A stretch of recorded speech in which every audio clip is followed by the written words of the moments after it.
From last Friday, talking about similar shapes. Okay, two shapes are similar if they have the same shape but not necessarily the same size. Two shapes are congruent if they have the same shape and the same size. So they're a lot alike, but similar shapes here. If you do have two shapes that are similar, they have that same shape, different sizes, you will have what's called a scale factor.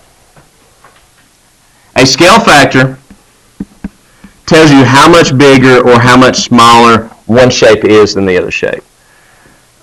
Scale factors bigger than one make shapes grow.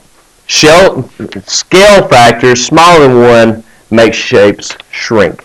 So let's remind you on how to find a scale factor. Take these two shapes here, and let's find some corresponding sides. Let's use 15, and let's see, look where your 15 is located next to the one tick mark. You got the two tick marks, one tick mark side. Two tick marks, one tick mark side. Or the easy way of doing it, 15 is the biggest number, 12 is the biggest number. Okay, that's the simple way of doing it.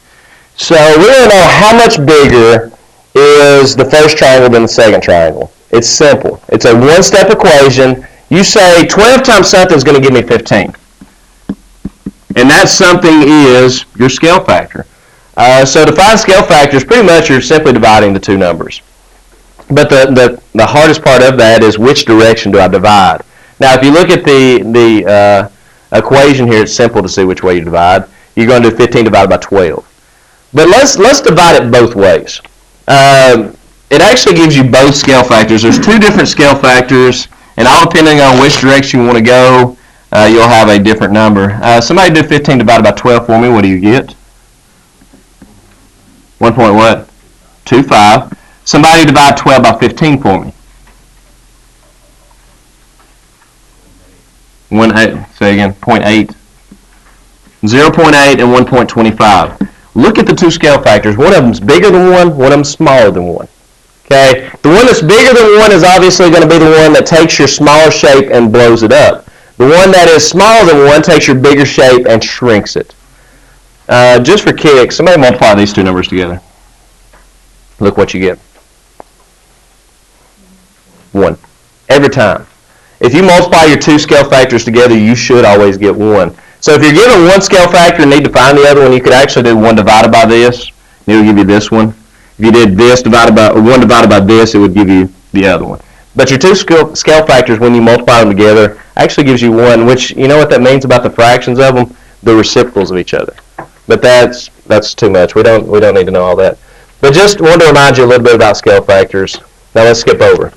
If you have two shapes, we know that their side lengths are similar, but we can go even further than that, and that's what the rest of this chapter is, a lot of the rest of the chapter is going to be talking about. What else is true about these similar shapes? Not only are their sides similar, but also their perimeters are similar. If you know the scale factor from one shape to another shape, you also know the scale factor from the perimeter of one shape to the perimeter of the other shape. And we'll see shortly that it goes so much further beyond that. So if two polygons are similar, and here's what I put, similar implies that the perimeters are proportional. So if you have similar shapes, then you have proportional perimeters. And the scale factors will be identical. So if we look at this shape, let's say that this is 4 and this corresponding side is 2. And I know that the perimeter of this bigger shape is 20, then I know the perimeter of the smaller shape is 10. I can set up a proportion to find that, or I could just say, well, I know the scale factor from small to big is times 2, so I know the perimeter is going to be twice as big. Okay, so if the sides are in proportion, then the perimeters will also be proportional. If ABCDE is similar to, and a reminder that the similar shape is simply the little tilde, a little squiggly here. ABCDE is similar to PQRST. Find the scale factor. Okay, let's stop there and do that first. I have ED here. What does ED correspond with? Let's see, ED is here, corresponds with ST. I don't know what ST is. That doesn't help us any. Let's find two sides. Do you think you have two that correspond? Any ideas? RS, which is 3, and which one? CD. Let's see, RS is here, CD is here. Yeah, those two correspond. So you can go either direction. Well, you know what? Look, if that's 4, you got double tick marks. That's 4. If that's 8, that's 8. You have the perimeter of this. That'd be 8, 8, 4, 4, 6, which I think is 30. Perimeter is the distance around a shape, so the perimeter of that shape would be 30. So what I can do with that, instead of finding all the sides here and then trying to find the perimeter, if I have a scale factor, I can use that scale factor to find the perimeter. Since I have the perimeter of this, somebody tell me the scale factor. Let's do it backwards. Somebody tell me the scale factor that goes from the bigger shape to the smaller shape. Bigger to smaller should be less than 1. 0.75. Is that what y'all got too? How did she find 0.75? She did 3 divided by 4, 0.75. So the scale factor from here to here, 0.75. So how do I find the perimeter of this? Take this perimeter and multiply by 0.75. That's it. What do you get?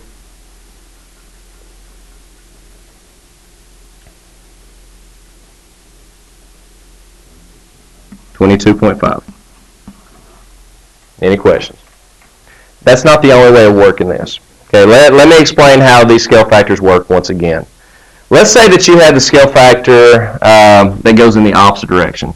Somebody give me the scale factor that goes from the smaller shape to the from the bigger to the smaller. No, smaller to bigger, excuse me. 1.3 repeating. 1.3 repeating goes from this shape to this shape. How do I know that? Because it's bigger than 1. If you multiply something by a number bigger than 1, it makes it bigger. Okay, so that would be the scale factor from the smaller to the bigger. But I've got a problem. I don't need to go from smaller to bigger. I need to go from bigger to smaller. Well, how do I use this scale factor to go from bigger to smaller? You divide it by it. You don't multiply. If you multiply by it, that's going to blow it up. If you divide by it, that's going to reverse the process. It's going to shrink it back down. So see if you get the same answer. Take 30, divide it by 1.3 repeating. How do you divide by that? You fill your screen with 3s. That's about the only way you can. Okay, so let's do 30 divided by 1.3333, and you should get 22.5 or something extremely close to where you know it would round to that. Right. Doing the exact same thing here. I know the perimeter of this, and I want to find the perimeter of the small shape. 15, 24, 34 is the perimeter here. And I need a scale factor that will carry me from there to the small one. So here we go. Let's find some corresponding sides. WX, I know is 4. So let's go over here to our similarity statement. WX is here. WX should correspond with QM, which is here. We like that. 4 and 8, that's a good scale factor because we know that our bigger shape is twice as big as our smaller shape. Scale factor is times 2, so what you can do is to go from here to here, we're going to multiply by 2. To go from here back to here, we will divide by 2. So somebody tell me what the perimeter is? 17. Done. You could have also done it like this. Instead of doing 8 divided by 4 to give you 2, you could have done 4 divided by 8, which gives you 1/2 or 0.5. And that would be the scale factor that goes from big to small. So you could have also took that 34, multiplied it by 0.5, and that will also give you the 17. Okay, first part of this chapter, there were 5 ways to prove that two triangles were congruent. Those 5 ways were side, side, side, side, angle, side, angle, side, angle, angle, angle, side, and hypotenuse, leg. Now we're dealing with triangle similarity. There are 3 ways to prove that two triangles are similar. Okay, and that's what we're about to cover. Is you don't, in order to prove that they're similar, you don't have to test every side to see if they're in the right ratio, test all the angle. You don't have to do all that. 3 ways or 3 methods of proving that two triangles are similar. The first method is called angle-angle similarity, also known as angle-angle-angle similarity. We don't have to put the third angle though. All we have to know is that 2 angles in one triangle is equal to 2 angles in another triangle. Explain to me why I don't need to know the third angles are the same. The third angle theorem. If two of them are the same as these two, then we know by the third angle theorem that the third angles have to be the same too, because they add up to 180. So the first method, if you know that two angles in one is congruent to two angles in the other, the two triangles are at least similar. Could they possibly be congruent? Yeah, if we knew that maybe a side that's between them are also congruent, or if we knew that a side not included is also congruent, then by angle, angle, side, or angle, side, angle, we know they're congruent. But if you know that two angles is equal to two angles, they're at least similar. They'll at least have a scale factor, like this. Determine whether these two triangles are similar. If so, write a similarity statement. You have 57 and you have 48, but you have 57 and 75 here. So I don't know by angle, angle. Well, let's find the third angle. 57, 48, add them together, subtract from 180. Austin, Reed, tell me what you get. 70, close. 5. 57, 70, 57, 48, that adds up to 105. Subtract from 180 gives you 75. So you have 57 degrees and 75 degrees here. You have 57 degrees, 75 degrees here. So therefore you have two angles that's equal to two angles. So these two triangles are similar. Are they congruent? I don't know. But we can say they're at least similar. Now let's write a similarity statement. JKL. Triangle JKL is similar to, okay, what corresponds, help me with this, Dylan. What corresponds with angle J? You've got to be careful, right? J corresponds with Q. Go ahead, Dylan, finish it. K corresponds with, so QPM. There's your similarity statement. Now, if we knew that this were true, let's see, 57, 75. If we knew this were true, whoops, not that. Then we can say they're congruent. You can put the congruent symbol, but we don't know that's true. Determine whether the triangle is similar. If so, write a similarity statement. Trevor, help me out with this one. Angle X. Notice that you've got the arrows here. That means that these two lines are parallel. Trevor, angle X is going to be congruent to what other angle? Yeah, look. Got the Z shape. Does everybody remember what I said about parallel lines and that Z shape? The angles that actually form that Z are called alternate interior angles. So I know that angle X and angle T are congruent, and I also know that these two angles are congruent. Alyssa, why are those two angles congruent? They are vertical. So therefore, does everybody see I've got two angles here, I've got two angles in the other triangle that they're congruent. So are these two triangles similar? Yes. Since they are similar, let's write us a similarity statement. Triangle XRS is similar to, help me finish that statement, Garrett. What is X congruent to? Good. What is R congruent to? Good. So it'll be TWS. There's your similarity statement. Question. This is like an hourglass shape, right? If you've got an hourglass shape, and these top and bottom are parallel, will those triangles always be similar? Has to be. Okay, anytime that you have that hourglass and you've got parallel lines on top and bottom, those will always produce similar triangles. 47, let's see, this gives you 44 and 90. I believe that leaves you with 46 degrees. Are those two triangles similar? No. Not similar. Okay, move along. Determine whether these triangles are similar. Got parallel lines. Cat. Parallel lines cut by transversal. Remind me, Cat, this angle and this angle. Alternate interior, alternate exterior, corresponding, same side interior, same side exterior. What are those two angles that are marked down there? Corresponding. Does everybody see that happening here? Here's your parallel lines. This angle is in the exact same place as this angle. Corresponding angles will always be congruent. Same thing here. This angle is in the exact same place as this angle. So will those two triangles be congruent? Yeah. What about this? What's the third angle? It's the same, right? They share, both triangles share angle L there. So the two triangles are congruent. Oh, excuse me. The two triangles are similar. I think I said congruent while ago too. The two triangles are similar, and let's write our similarity statement. Help me with that, N. Triangle, let's do P, Q, L is similar to, what does P correspond with, N? Good. What does Q correspond with? Careful, J, what did I say? Now Q corresponds with K, and L corresponds with L itself. PQL is similar to JKL. Any questions? Here's the other two ways to prove that two triangles are similar. You had angle, angle. You also have side, side, side, and side, angle, side. That's confusing. Because I thought if side, side, side were true, that the two triangles are congruent. If all three sides of one triangle are congruent to all three sides of a second triangle, then those triangles have to be congruent. You're correct. That's not what this side, side, side says. In order to use side, side, side, let's read this. If the corresponding side lengths of two triangles are not congruent but proportional, then the triangles are similar.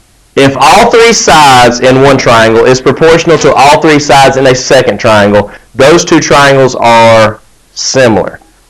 Now the one we did before is if all three sides are congruent to all three sides, then those two triangles are congruent. Now how do we test proportion? I'll show you two methods. You can actually use proportions to test for proportionality, or you can use scale factors. Most of the time I use scale factors. I think it's faster. Now the second one, side angle side, again is not the same side angle side you learned before. The side angle side you learned before was if you have two sides and the middle angle or included angle and they're congruent to two sides and the included angle, then therefore those two are congruent. This one says if you have two angles, now the angles have to be congruent. That is true. If this angle is congruent to this angle, and if these sides are proportional to these sides, then those triangles will be similar. Not congruent, but proportional.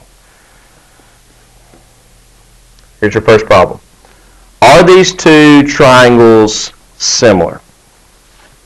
Well, first off, Gutierrez, are these two triangles congruent? This triangle and this triangle, are they the same? Are they congruent? There's only one method we could use there. We could try side, side, side. Are all three sides in the top one congruent to all three sides in the bottom one? Not, are they? So are these two triangles congruent? No. No. But to test to see if they're similar, okay, it's the same type of test. First off, we need to know what sides correspond. Let's draw some arrows. The 5 corresponds with the 12.5. The 6 corresponds with the 15, and the 8 corresponds with the 20. How do I know that? Because I know which numbers are bigger than the other numbers. The 5 is the smallest, so it's going to correspond with the smallest in the other. The 8 is the biggest, so it'll correspond with the biggest in the other. Here's one method. You pick the method you like best, and you work it that way. One method is say, okay, 5 corresponds with 12.5. 6 corresponds with 15. 8 corresponds with 20. So everybody see the proportions there. That's the number and what number they correspond with. One method is to take your calculator, simply divide that, and divide that. See if, because in order to be similar, which by the way, we're using method side, side, side. We're saying are all three sides proportional with all three sides here. Now the word proportion simply means that you have equal ratios. These are the ratios. Small side or small triangle to big triangle, small triangle to big triangle, small. We just need to see are these three equal. The easiest way again to find out if these three are equal is to do exactly what it's telling you to do. 5 divided by 12.5. Has anybody divided that yet? 0.4.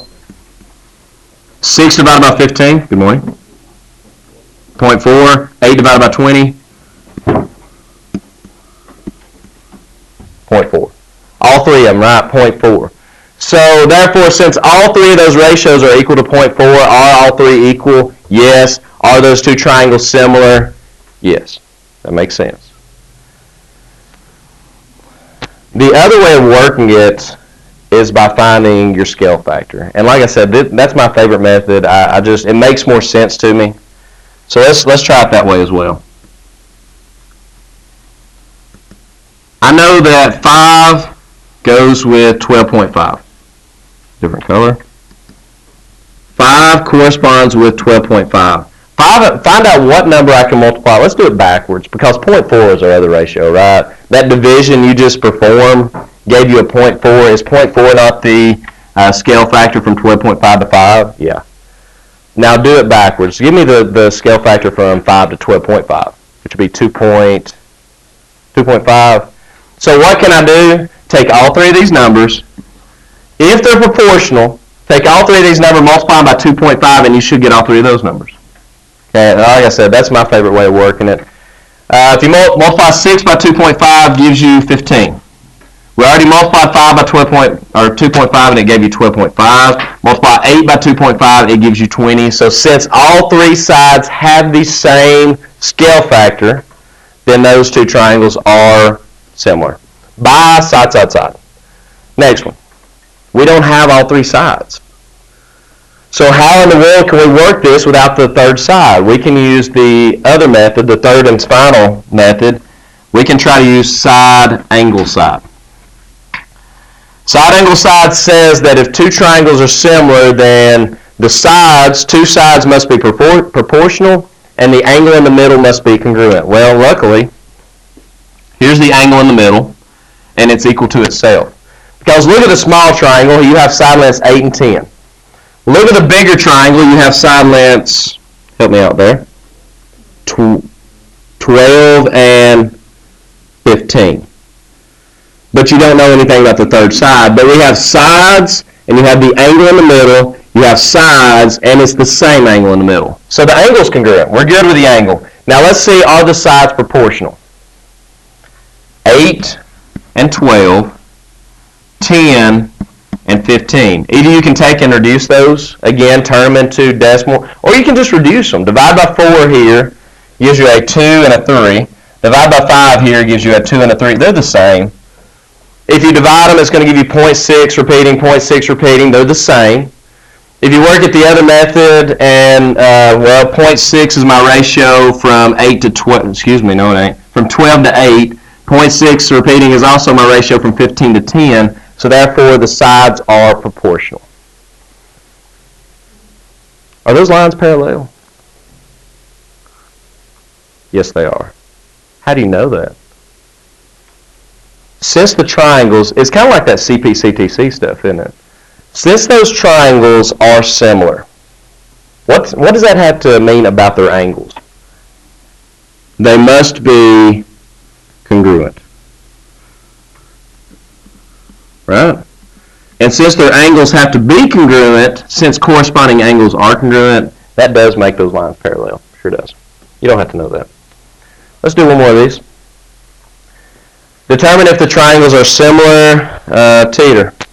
You have three possibilities. You can use side, side, side, angle, angle, or side, angle, side. That's the three methods of proving that two triangles are similar. What method are you going to use here just by looking at it? Side, side, side. Why? Because I have all three sides and I don't know anything about the angles. So to test to see if they are similar, then we have to test to see if the sides are proportional. Let's use my method again because I like it best. 8, try again. 8 corresponds with 6 because they're the smallest ones. Find me a scale factor. Let's go from 8 to 6. So since we're going from 8 to 6, your scale factor should be less than 1. What do you get? 0.75. If this is truly similar, then this 0.75 scale factor should work for all sides. Do we have to do 8 times 0.75 to see if it gives you 6? No, that's how you just found that's how you just found 0.75. That'd be just doing the same thing over again. Take 12. Madeline Jones, take 12 and multiply by 0.75 for me. Tell me what you get. 9. So that checks out. Take 16, Tessa, multiply by 0.75 for me. See what you get. 12. So since that scale factor holds true for every side, those two triangles are similar. This one should be a quick one. Are these triangles similar? Well, I know that we can't use side, side, side, because I have no idea what this side is and this side. So we can't use side, side, side. I can't use angle, angle. Although I do know that this angle and this angle are the same. So therefore I can use side, angle, side. You have side, angle, side here, side, angle, side there. So I should be able to use side, angle, side to determine are they similar. If they are similar, then the side lengths must be proportional. 10 here has to go with 20 because they're both the smallest one. What's the scale factor? 2. Does the scale factor hold true for here as well? Yes, so therefore these two triangles are similar. Good question. Now that you know that the triangles are similar, then you're going to know that more than likely that the angles are the same, but you didn't know that before. Because you don't know, and if they told you these were parallel, or they told you some other information to where I knew that these angles are the same or that these angles are the same, then you can use angle, angle. But you only know this angle is the only angle you know anything about here. It's not angle, angle. It has to be two angles in the same triangle is equal to two angles in the other triangle. So that's the reason you can't use angle, angle. Next theorem, triangle proportionality theorem. We're now teaching you some shortcuts to some stuff you've probably known most of your school career. Probably since 5th or 6th grade you've probably been working with similar shapes and all this. The triangle proportionality theorem. And anytime you're dealing with a triangle proportionality theorem, you're always dealing with this shape. You've got a triangle, and you've got a line that is parallel to one of the bases. Anytime you have this scenario, you will always have similar triangles. And it should make sense why. Because if you've got parallel lines, well, these correspond, this is equal to itself. That little triangle here and the big whole triangle will always be similar. Has to be because angle, angle. Well, here's what this theorem states. Let's go back to a problem we had a while ago. And let's go back and revisit something that you probably worked, like I said, in probably 6th, 7th grade, to where they would give you something like, this is 3, this is 4, this is 2, and this is x. And this was kind of difficult because we had to do this. We had to say, okay, the 3 in the small triangle corresponds with what in the big triangle? Be careful.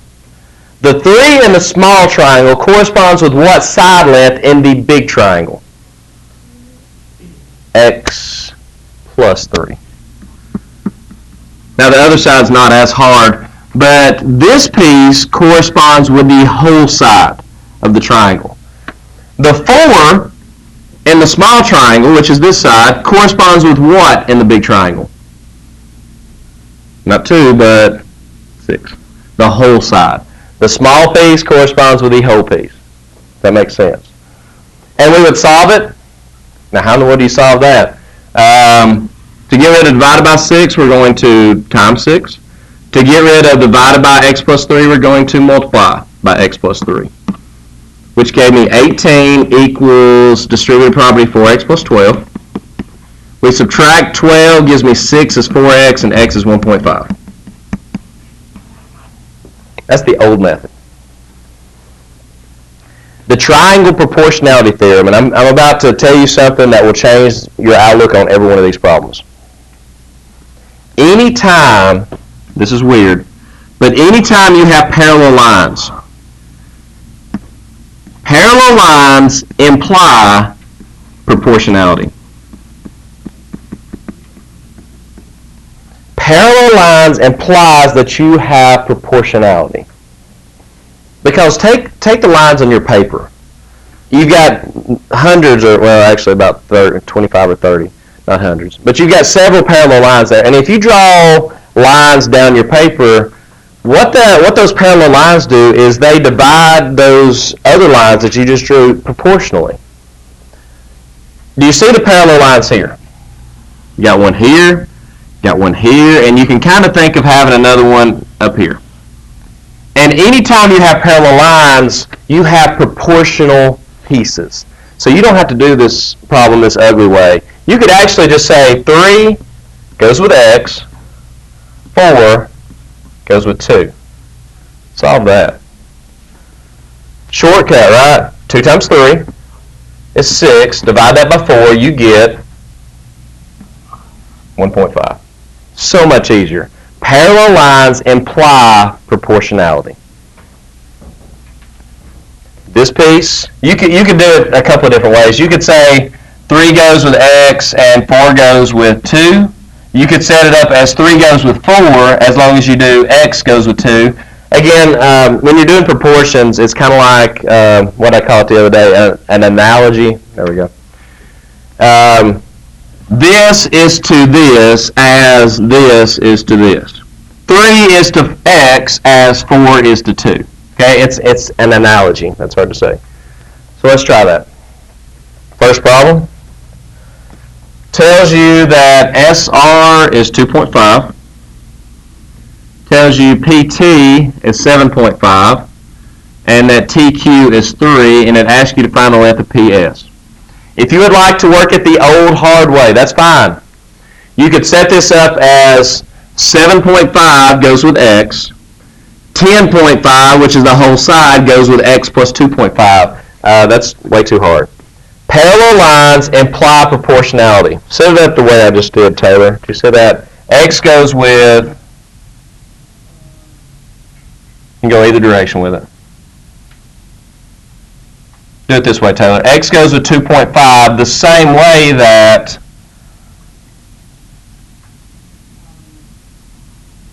help them out, Harley. X goes with 2.5. Can you see way back there?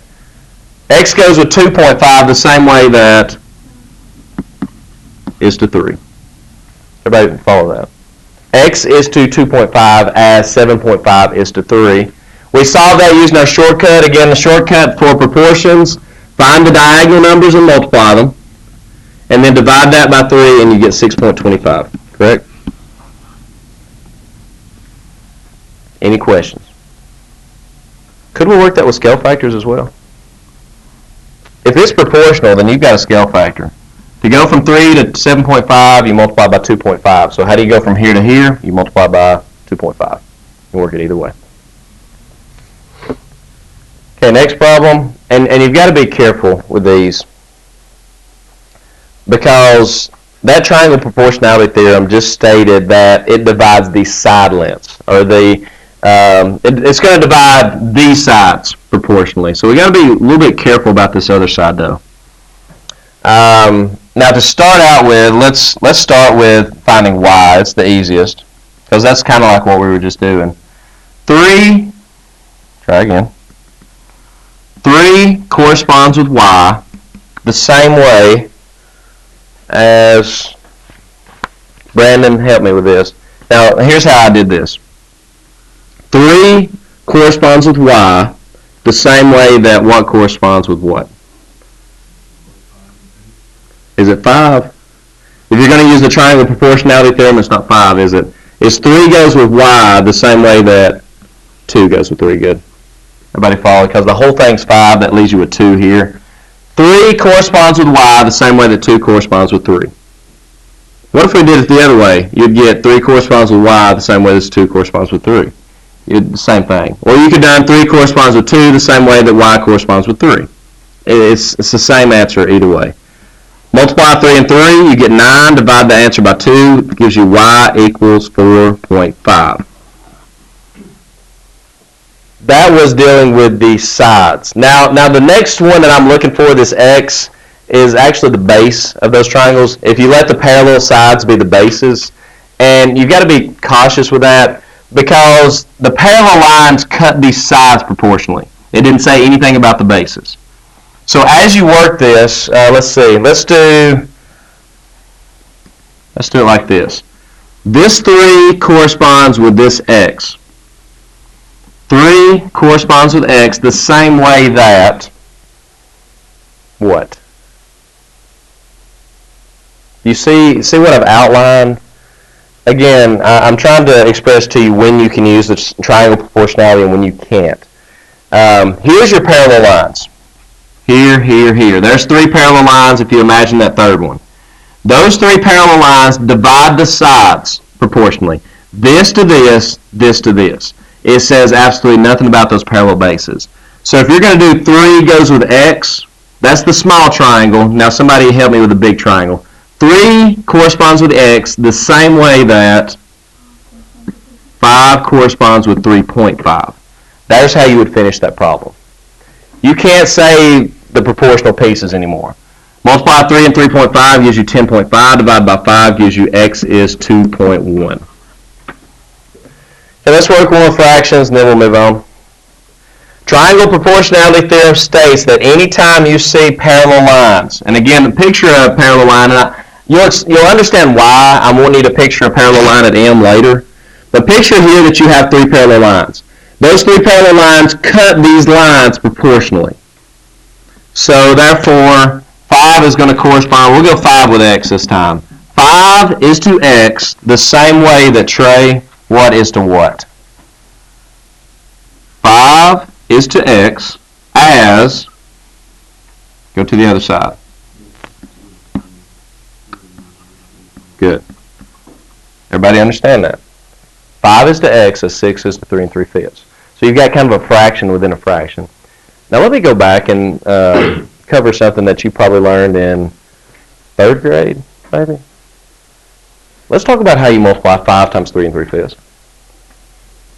Because now we're going to discuss something that might make this make a little bit more sense.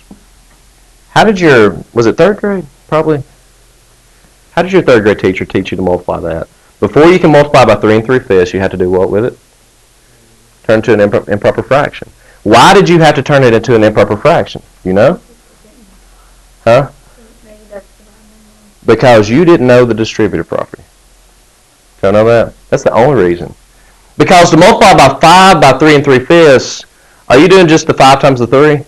You're doing 5 times the whole thing, right? So why did they have you change that to an improper fraction? Because when you did, you had 5 times 18/5. That made this into one whole thing. Do you have to do that now? No. You don't. You can just use distributive property. Instead of changing that into a single entity, just do 5 times 3 and 5 times 3/5. Distributive property. That makes sense now? You're going to do, this is pretty much what your problem is.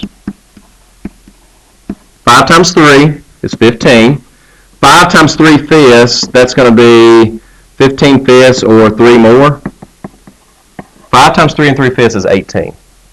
Okay, you don't have to change it to an improper fraction. Just multiply 5 times the first, 5 times the second, and add the 2 answers together. So you get 5 times 3 3/5 is 18. Divide your answer by 6. X is going to be 3. Completely off subject, but 2 2/3 times 3 1/4. Why did you have to change those to improper fractions? Because you did not know how to what? What kind of problem would that be? It's not distributive property anymore. You may know. That's 4 letters. FOIL. That's FOIL.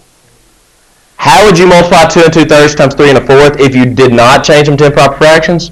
2 times 3, 2 times 1/4, 2/3 times 3, 2/3 times 1/4. That's FOIL. That was your first example of FOIL. And why did we teach you to change it to improper? Because we really didn't want to teach FOIL in 3rd grade. Okay, moving on. Are these two, I don't know if you can see this, but they've got these marked.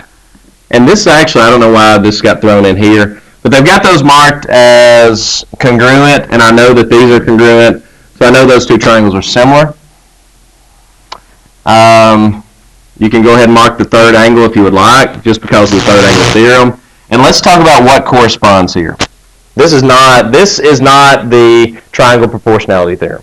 Okay, this is actually goes back to angle. Like I said, I don't know why I threw it in here. Colby, what does 8 correspond with? 1 tick mark, 3 tick marks, which would be 10. And the same way that 8 corresponds with 10, I have x plus 6 corresponding with 2x plus 6.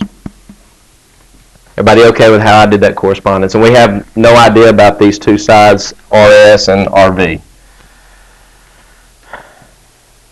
Setting up, okay, I've got the proportion set up, and this is not the only way that you can work this. If I wanted to, I could find a scale factor from 8 to 10 and say that, let's see, I think that would be from 8 to 10 would be 1.25, which means if I multiply this by 1.25, it gives me this. So how would I figure out what x is?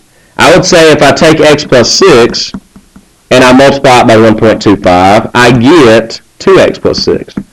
That's how you would use scale factors to solve this same problem. This is easier on this one. To get rid of 2x plus 6, since it's being divided, I'm going to multiply by 2x plus 6. Gets rid of it. To get rid of 10, since it's being divided, I'm going to come over here and I'm going to multiply by 10.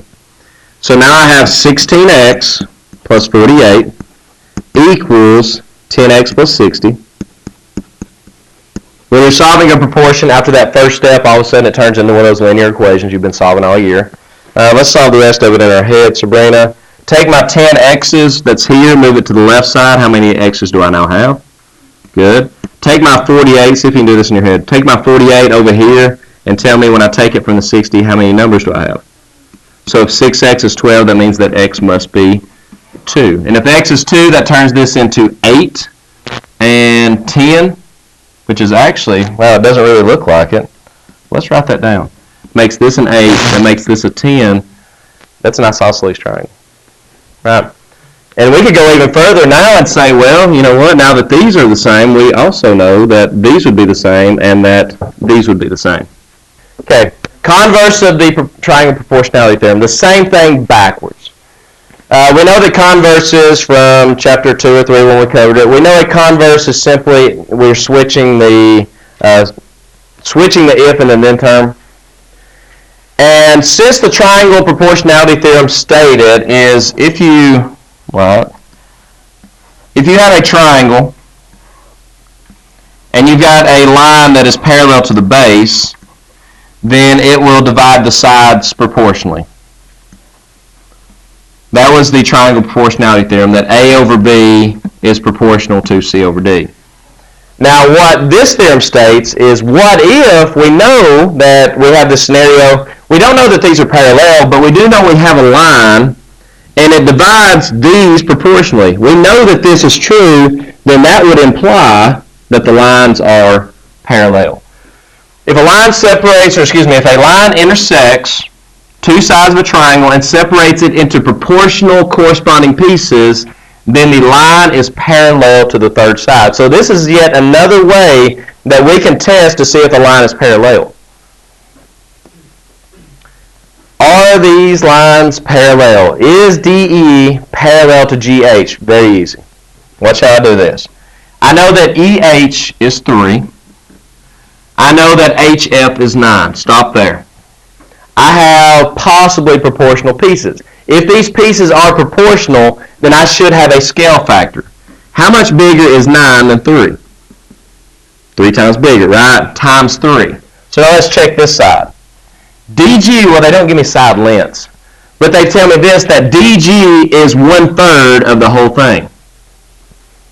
Make up some numbers. And this is actually one of the strategies when we deal with ACT review, third block. One of the strategies is when you have like a generic situation like this, and you're trying to find out, is this true? Make up a scenario. I don't have numbers, but let's put some numbers in there. What if, let's say DG is 1/3 of GF. So if this is 2, I know that 2 is 1/3 of 6. Do I have the same scale factor? Yeah, times 3, right? What if you've got 6 and that's 1/3 of GF, which is 18? Do I have the same scale factor? Yes. So therefore, the statement says, if you have a triangle with a line and it cuts it into pieces that are proportional, that means that those lines have to be parallel. So is DE parallel to GH? Yes, it is. One more of those. DG is half the length of GF. EH is 6. HF is 10.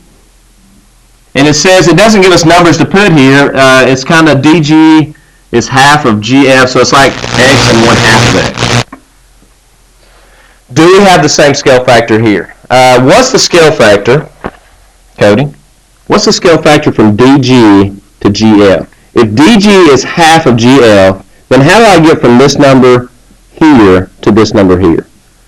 What's the scale factor?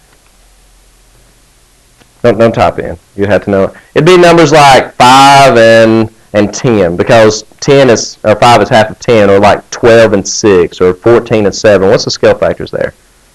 Times, go from 7 to 14, that is 2. 5 to 10, that's a scale factor 2. So from 1/2 X to X, that's a scale factor of 2. You have the same scale factor there? No, you do not. So are these triangles, or excuse me, are these lines parallel? No, they are not. Any question on how we did that? Last thing we're doing, this won't take no time, because this is actually, I want to finish this today because this is connected to what you just finished. Take that exact same theorem, and really you can work this problem without me even teaching you this new theorem. Take that exact same theorem. You've got a line that is parallel to the base. Parallel lines indicate proportionality. Anytime you have parallel lines, you have proportional lines. You got these lines that are parallel, and this line is actually what's called a mid-segment. There's your new geometry vocabulary word, mid-segment. Where is the mid-segment located? You tell me. In the middle. Makes sense. Why would we call it a mid-segment? Because it's in the middle. Why do we call it a midpoint? Because it's in the middle. Okay? So a mid-segment is a line segment that's in the middle. A midpoint divides a line in half. A mid-segment divides actually 2 lines in half. That's the mid-segment. Now take what I just taught you, apply it to this problem. If you have a mid-segment that's parallel to a side of that triangle, it forms 2 triangles that are similar. What's the scale factor between those 2 triangles? Always 2. Why? Because if this is 4, since that's a mid-segment, that means this is 4, the whole thing's 8. So the big triangle will always be twice as big as the small triangle. So if that means that this is 5, that means, and that's 5, the scale factor has to be times 2 still. So this is what the actual theorem states, though. What if this base is 14? What's this base? The mid-segment is always going to be half the size of the base that it's parallel to. A mid-segment of a triangle is parallel to one side of a triangle, and its length is half the length of that side because of what we just thought. You're going to have proportionality. That proportionality, since it's a mid-segment, it will always be a 1-to-1 ratio of the sides. That means the whole side of it will always be double the half side. So we'll work this one and stop. In the figure, XY and XZ are both mid-segments. As soon as you know that these are mid-segments, that means that and that are the same. XZ, XY, and XZ means that and that are also the same. Find each measure. The length of the mid-segment, which is right here, is going to be half the length of that third side. So if this is 13, we know that this is going to be 6.5, which is half of that. If this is 7, we know that this whole side, since 7 is the mid-segment, that means this whole side will be 14. And we also know that this shape here in the middle, which let's see if we can connect this with some other stuff we've learned. Oh, it's fixing to hurt your head. Everything's coming together. Everything's doing this. If this is 124, can anybody tell me how big this angle is? 56 degrees. What kind of angles are those? Same side interior angles. Oh man, we're doing triangles. We're doing all that stuff again? Yes. What about these two? Parallel lines as well. Transversal, 124. That makes this 56. Parallel lines cut by a transversal, this is 56, makes it 124. Linear pair, 56, which makes this a 124. Is there anything else we could do with that? I think that might be it. We could connect it later on. And of course, this will be 124 as well. I don't know about these two angles. I don't think right now there's any way to find those. A lot of people are going to want to take 124. They're going to want to subtract that from 180 and split it in half. We can't do it. That's not an isosceles triangle. If this was 13 and 13, that might work out good. But this angle and this angle are not going to be the same size. But I can tell you this. That triangle and that triangle, what's true about them? They're congruent. Why are they congruent? Because they're side angle side. There's so much. And you see with this problem what's about to happen in geometry. Everything you learn is about to mesh. It's all about to come together. That's the reason it was so important I went back over and recovered all that old material again, because it's all about to come back to you.